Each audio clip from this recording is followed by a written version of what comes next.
जिस आर्टिकल को लेकर आज ये चर्चा हो रहा है वो आर्टिकल भारतवर्ष में द वायर नामक पोर्टल ने छापा है।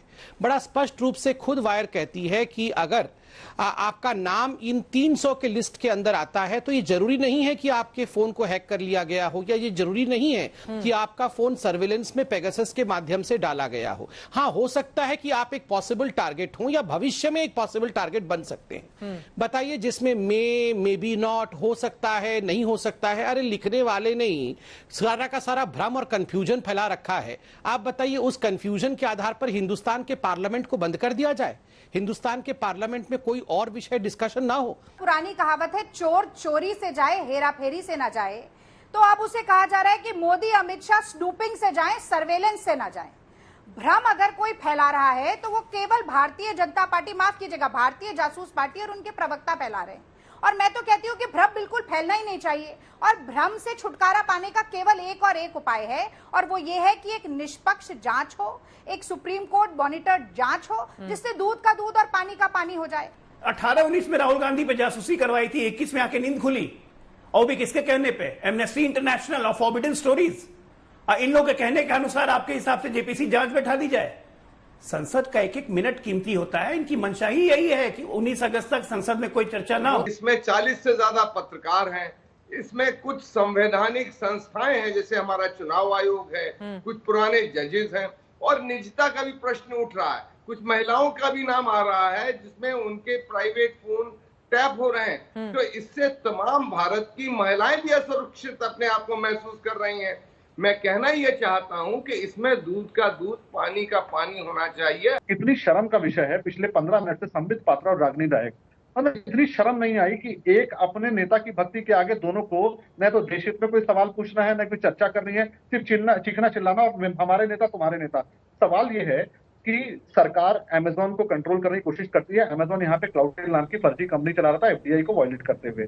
आज ये पाया जा रहा है कि अमेजॉन के खुद के सर्वर, जो वॉशिंगटन पोस्ट का मालिक है, वहां पे एनएसओ के 40 सर्वर चल रहे थे। दूसरा, एमनेस्टी के ऊपर यहाँ कार्रवाई हुई, तो उनकी भूमिका की भी जांच होनी चाहिए, और जो सर्वेलेंस जब पत्रकारों के खिलाफ हुआ इसकी भी जांच होनी चाहिए। दोनों तरफ ये अपनी अपनी जिम्मेदारियों से भागे मत। देश इस हित में चाहता है कि अगर सरकार ने नहीं किया, और जो लग भी रहा है कि ये कोई प्राइवेट कंपनी कर रही है, एनएसओ ने किसी प्राइवेट पार्टी को या पॉलिटिकल पार्टी को बेचा है, तो वो बच के ना निकल जाए, उसकी जांच होनी चाहिए।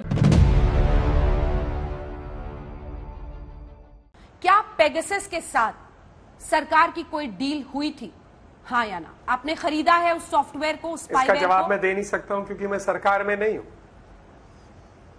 तो फिर जांच से क्या जानकारी नहीं है और होनी भी नहीं चाहिए। ठीक है, तो फिर जांच से क्या परहेज? विपक्ष अपना आरोप लगाना चाहे, वो उनकी राजनीति, जरूर लगाए, लेकिन मुझे ये बताइए, जहां संसद में चर्चा के लिए और जो शिष्टाचार से नए मंत्री जब आते हैं उनकी इंट्रोडक्शन होती है, वो तो सुनना नहीं चाहते, संसदीय बहस नहीं करना चाहते।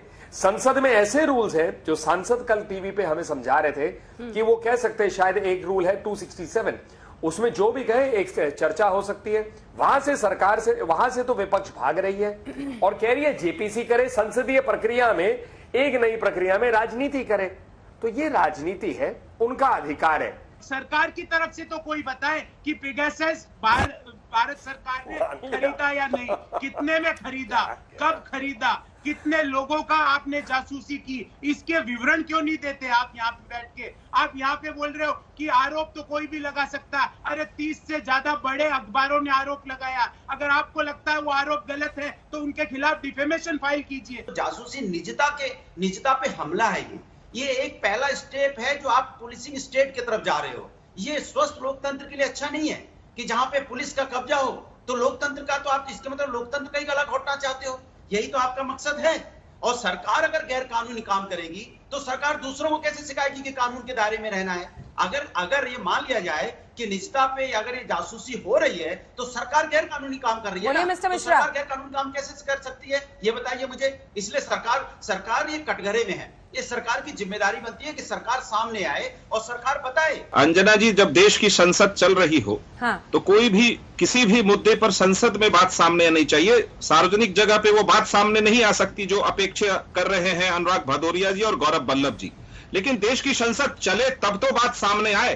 पेगासस नाम का सॉफ्टवेयर खरीदा गया, नहीं खरीदा गया, ये बात सामने मीडिया को आके तो नहीं बताया जाएगा ना, जब देश चल रहा हो, देश की संसद चल रही हो। और कोई रिपोर्ट कहीं छपी है, उस आधार पर अगर कोई ये सोचे कि कौवा कान लेके उड़ गया, अपना कान देखे या कौवा देखे, ये तो पहले बाद में तय होगा। लेकिन अभी जो विपक्ष की भूमिका है वो यही है कि वो कौवा कान लेके उड़ गया तो वो कान देखने की बजाय कौवा को ढूंढ रही है।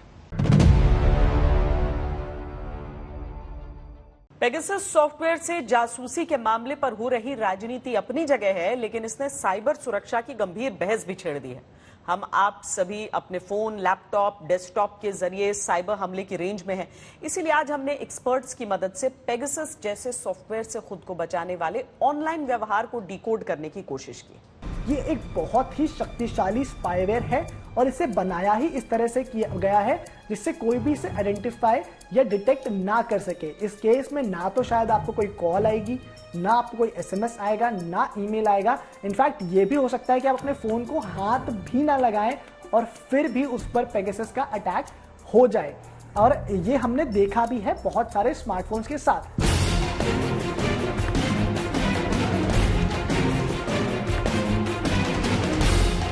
उसके लिए एक सबसे जो आसान तरीका होता है वो ये होता है कि आप अपने फोन को हमेशा लेटेस्ट सॉफ्टवेयर पे रखें। यानी अगर बहुत जितनी भी स्मार्टफोन बनाने वाली कंपनियां हैं वो लगातार सॉफ्टवेयर अपडेट लेकर आती हैं जिसमें इस तरह के स्पाईवेयर के अगेंस्ट फिक्सेस होते हैं, इन्हें ब्लॉक करने का तरीका होता है। पर इस केस में हमने ये भी देखा है कि जो नए आईफोन मॉडल्स हैं जो एकदम लेटेस्ट सॉफ्टवेयर पे रन कर रहे थे उन पर भी अटैक्स हुए हैं।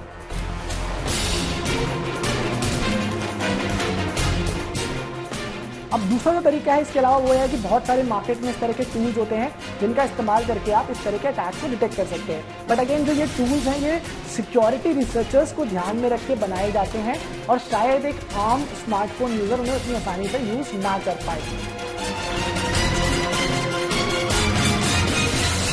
सर्च हिस्ट्री पे एक बहुत ही पैनी नजर रखें क्योंकि हमने ये देखा है कि जब भी कोई इस तरह का स्पाईवेयर अटैक एक फोन पर होता है वो कहीं ना कहीं पीछे कुछ ना कुछ ऐसा छोड़ जाता है जिसे देखकर आप उसका पता लगा सकते हैं। तो अपने ब्राउजर को खोलिए, अपने ब्राउजर की आप हिस्ट्री में अगर जाएंगे तो शायद आपको वहां कुछ ऐसे लिंक दिखें जो 3-4 बार अपीयर हों। वो देखने में एक से लिंक होंगे लेकिन उनमें कुछ ऐसे कैरेक्टर्स होंगे जो कॉमन होंगे और थोड़े सस्पिशियस होंगे। तो वहां से देखकर भी आप डिटेक्ट कर सकते हैं कि क्या आपके फोन पे पेगासस का अटैक हुआ या नहीं।